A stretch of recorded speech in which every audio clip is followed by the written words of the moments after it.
इस कहानी की शुरुआत में हम एक बच्चे को समुद्र में डूबते हुए देखते हैं। वो किसी तरह अपने आप को एक लकड़ी के सहारे बचाने की कोशिश कर रहा होता है। अब सीन यहाँ से शिफ्ट होती है और हम मेजी नाम की एक लड़की को देखते हैं जो अपने कुछ दोस्तों को समुद्री शिकारियों की कहानियां सुना रही होती है कि बहुत साल पहले समुद्री जानवर तट पे आके सब कुछ तबाह कर देते थे। कोई भी जहाज समुद्र में जाने से डरता था, लेकिन शिकारियों के आने से आज वक्त बदल चुका है, क्योंकि वो ऐसे बहादुर हैं जो उन्हीं के इलाके में जाके उनसे जंग करते हैं और एक एक करके उन सारे डरावने जानवरों को खत्म करते हैं। उन शिकारियों के सबसे महान जहाज का नाम तूफान था और सबसे महान शिकारी उसका कैप्टन क्रू था। तभी वहां पे उन बच्चों की मेड आ जाती है। वो उन सबको जल्दी से चुपचाप सो जाने को कहती है। मेड के वहां से चले जाने के बाद मेजी चुपके से वहां से भाग जाती है और अगले सीन में हम तूफान जहाज को देखते हैं और वहीं हम उस जहाज के कैप्टन क्रू को भी देखते हैं। उसके साथ जेकब भी होता है। जेकब वही बच्चा था जिसे हमने कहानी की शुरुआत में पानी में डूबते हुए देखा था। उसे उस दिन कैप्टन क्रू ने बचा लिया था और तब से लेकर आज तक वो उसी के साथ रहता है और उन समुद्री जानवरों का शिकार करता है। और आज वो लोग समुद्र के सबसे बड़े जानवर रेड ब्लस्टर को मारने आए थे। कुछ दूर पे उन्हें रेड ब्लस्टर के होने का एहसास होता है, क्योंकि उसके ऊपर बहुत से परिंदे मंडरा रहे थे। वहां कैप्टन की सबसे वफादार दोस्त सारा आती है, जो उन्हें बताती है कि वो रम पेपर आइलैंड को पार कर चुके हैं और उनका जहाज अब ड्रैगमो सी की तरफ बढ़ रहा है। पर तभी उन्हें वहां से कुछ दूर पे अपने साथी शिकारी का एक जहाज दिखाई देता है और शायद उस पे समुद्री जानवर ने हमला किया था, जिसकी वजह से वो डूबने वाला होता है। पर कैप्टन क्रो उनकी मदद करने के चक्कर में अपने शिकार रेड ब्लस्टर को छोड़ना नहीं चाहता था, इसीलिए वो उन्हें आगे बढ़ते रहने का आदेश देता है। पर जेकब उससे कहता है कि शिकारियों का एक कानून है कि वो हमेशा एक दूसरे की मदद करेंगे, चाहे कुछ भी हो जाए। कैप्टन क्रोस की बातें मानकर अपने जहाज को उन शिकारियों की तरफ मोड़ लेने को कहता है और इसके बाद सब उनकी मदद करने के लिए निकल जाते हैं और बहुत जल्द वो उन शिकारियों तक पहुंच भी जाते हैं। वो देखते हैं कि उनके ऊपर एक खतरनाक जानवर ने हमला किया होता है, पर तूफान को आता देख वो जानवर वहां से जाने लगता है और वो जानवर अब तूफान के पीछे ही पड़ा हुआ था। सारे शिकारी अपनी अपनी पोजीशन ले लेते हैं ताकि वो उस जानवर को मार सके। सब उस पे तोपों और गोलियों से हमला करने लगते हैं, पर इन सबका उस पे कोई असर नहीं हो रहा था। वो और तेजी से उनकी तरफ बढ़ने लगता है, पर अचानक से वो पानी के अंदर कहीं गायब हो जाता है। पर तभी अचानक से उनकी शिप के नीचे से वो जानवर बाहर आता है और तूफान पे हमला करने लगता है।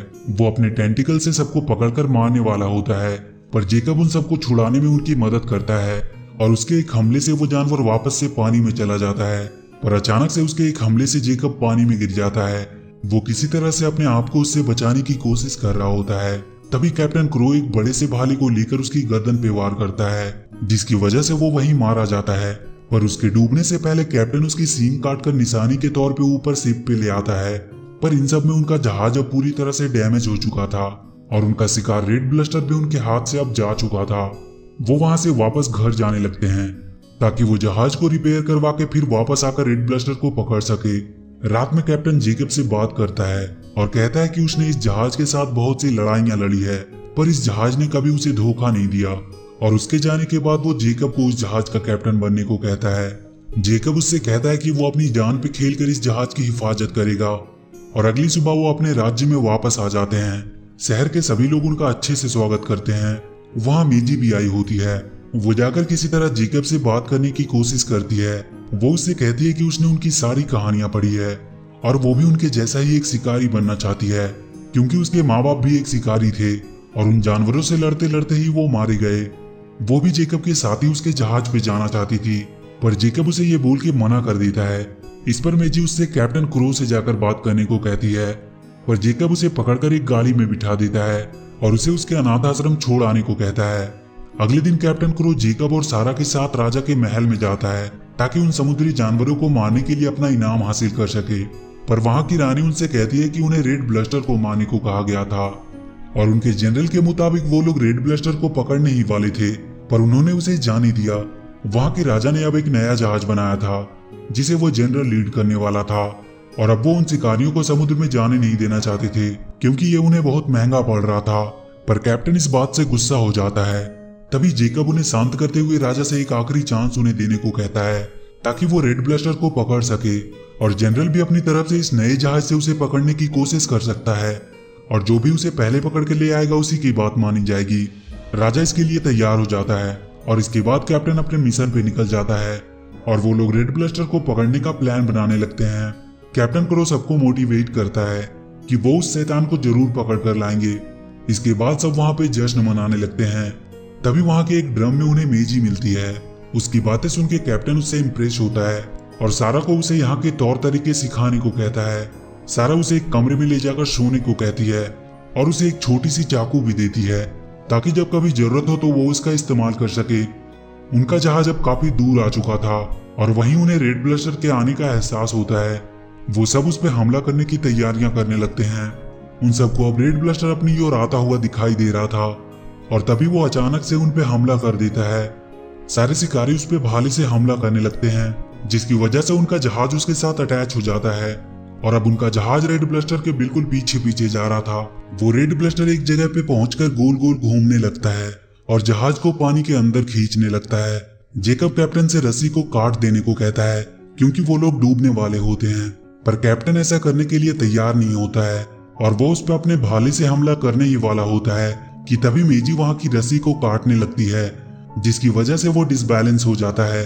वो जेकब से मेजी को रोकने को कहता है लेकिन जेकब भी देखता है कि उनके लोगों की जान खतरे में है, इसीलिए वो उसे रोकता नहीं है और रस्सी के कटते ही जहाज सीधी हो जाती है। पर जेकब और मेजी दोनों ही पानी में गिर जाते हैं। वो दोनों एक छोटी बोट पे सवार हो जाते हैं। कैप्टन गुस्से में जेकब को मेजी को उसके पास लाने को कहता है। तभी उनके नीचे से रेड ब्लस्टर निकलता है और उनको बोट के साथ ही निकलकर वहां से पानी के अंदर चला जाता है। अगले सीन में हम देखते हैं कि जेकब और मेजी उस जानवर के मुंह के अंदर बिल्कुल सुरक्षित होते हैं और उन्हें समझ नहीं आ रहा होता है कि उनके साथ क्या होने वाला है। वो दोनों वहां से बाहर निकलने की कोशिश करने लगते हैं और इसी दौरान वो उस जानवर की नाक के पास पहुंच जाते हैं जहां से उन्हें बाहर का नजारा साफ साफ दिखाई दे रहा था। वो जानवर एक आइलैंड की तरफ बढ़ रहा होता है। जेकब उस जानवर को मारने का सोचता है पर मेजी उसे बार बार समझाने की कोशिश कर रही होती है। इसी बीच वो जानवर जोर से चीखता है जिससे वो दोनों उस आइलैंड पे आकर गिरते हैं और वो जानवर उस जंगल के अंदर चला जाता है। रात में वो दोनों वहीं छुपकर आराम करते हैं। इधर कैप्टन क्रो बहुत गुस्सा होता है क्योंकि उसके हाथ से आया हुआ शिकार चला गया था और उनका जहाज भी अब बहुत डैमेज हो चुका था। कैप्टन सारा को जहाज मुकेश आइलैंड की तरफ मोड़ देने को कहता है। सुबह जब मेजी उठती है तो उसे वहां पर ब्लू कलर का एक छोटा सा जानवर दिखाई देता है। वो उसके पीछे जाती है क्योंकि वो उसे बहुत क्यूट लग रहा था। वो उसे अपनी गोद में उठा लेती है और उसका नाम ब्लू रखती है। तभी उसके पैर के नीचे किसी जानवर का एग आ जाता है और वहां पे वैसे बहुत सारे एग्स होते हैं। जेकब वहां आकर उसे निकालने की कोशिश करता है और वो उस ब्लू जानवर को उठाकर वहां से दूर फेंक देता है, पर वहां से निकलते हुए जेकब उन सारे एग्स को तोड़ देता है जिसमें से बहुत सारे पीले पीले जानवर निकलते हैं जो उनके पीछे आने लगते हैं। तभी वहां पे उन सारे जानवरों की माँ आती है और ये दोनों किसी तरह अपने छोटे से बोट पे बैठकर भागने लगते हैं, पर तभी वो देखते हैं कि उनके पीछे से एक बहुत बड़ा सा समुद्री केकड़ा उन पे हमला करता है। वो जेकब को खाने ही वाला होता है कि तभी वहां पर रेड ब्लस्टर आ जाता है जो उससे लड़कर इन्हें बचाने लगता है, पर रेड ब्लस्टर उसके आगे कमजोर पड़ रहा था। तभी जेकब अपने भाले से उस पर हमला करता है और फिर रेड ब्लस्टर उसे पकड़कर वहां से दूर फेंक देता है।